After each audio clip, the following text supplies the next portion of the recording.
அனைவருக்கும் எனது அன்பான வணக்கம். திருவள்ளுவர் இயற்றிய திருக்குறளில் அறத்துப்பால் அதிகாரம் 33 கொல்லாமை 326வது குறள்.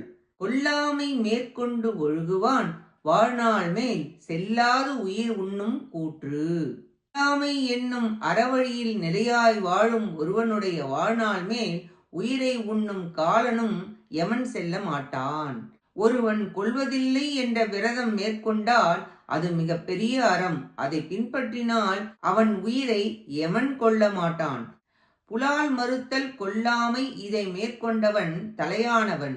சாகாமல் இருப்பது வாழ்க்கையின் குறிக்கோள். பிறப்பது இறக்கும், மீண்டும் பிறவாமல் இறக்காமல் இருக்க கொல்லாமையாகிய அறம் மேற்கொள்ள ஞானம் பெறுவர், வீடு பேறு கிடைக்கும். அப்படி கொல்லாமையை விரதமாக மேற்கொண்டு ஒழுகுபவர் துறவிக்கு எமன் வந்து கொல்ல மாட்டான். ஞானம் பெற்று கட்டாயம் வீடு பேறு பெறுவர் என்பது கருத்து. இக்குறளால் கொல்லாமையை மேற்கொள்பவருக்கு வரும் நன்மை கூறப்பட்டது. நன்றி, வணக்கம்.